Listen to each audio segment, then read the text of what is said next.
What's up, everyone? Kevin with HaloLifts. Today I want to explain how to adjust our coilovers.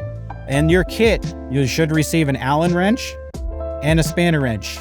Both comes in your kit with the coilovers. Now, so to adjust, we have the red collar here that has the Allen key up here. You completely loosen this down and get it nice and loose. What you want it to be is about finger tight. You do not want to pull this bolt all the way out. So get it as pretty much finger tight as you can. So right here is a good spot. Nice and loose. It's not completely out of the red collar, so the collar will not expand.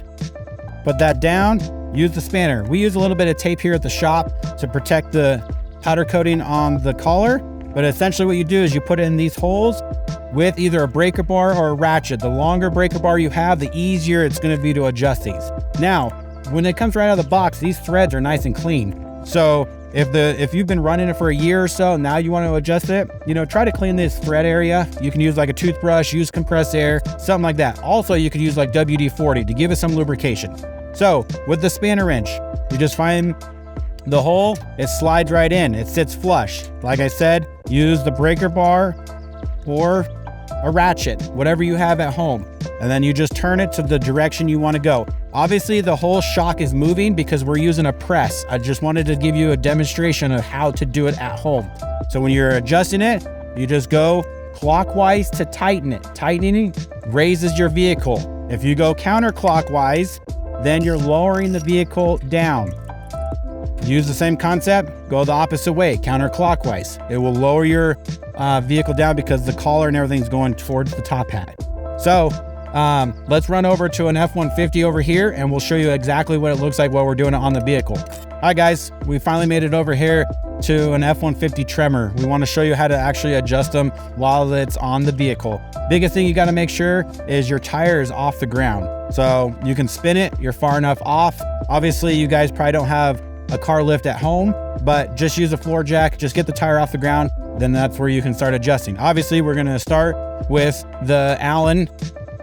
If you have any additional tools and you don't want to use the one that comes in the kit, it's a number 5. Use it on a little ratchet. This is what we do here at the shop. You loosen the red collar, like what we explained over there on the press. Make it nice and loose, but don't pull it all the way out. So it's like hand tie. If you're a little scared with that, you can just put it back in just a smidge and then it holds it. The biggest thing is you don't want to come completely out.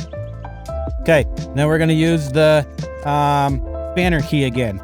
So this customer came back, he wants to go up. So he wants more lift on his Ford Tremor. Came preset at 2.5 inches, so AKA 1.5 inches on the Ford Tremor. Line up your spanner wrench. And what I'm using here is I'm going to be using a breaker bar. Over there on the press, I just use a little 3/8 ratchet. You can use that here. The longer the tool that you have, the better leverage you're going to have, and it's going to just make it a little bit easier for you. Not necessarily you have to have this, but it just makes it nice. So get the tool in the spanner, and like I said, this customer wants to go up. So we're going to go clockwise on the collar. Readjust. And it's going to stop you eventually when you hit the top hat. Boom.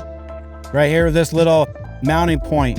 You just pull it off, readjust your spanner wrench, just get it lined up, and you just keep going.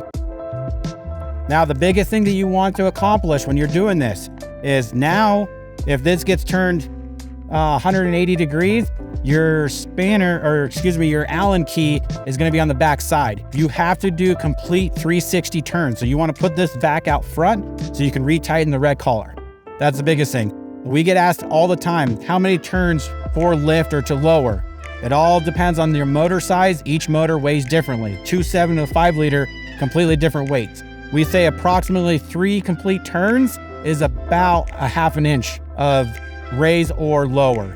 So you just have to kind of just figure it out. Measure from your middle of your hub to the bottom of your fender before you start, and then that'll give you your accurate number of how much you want to go up or down.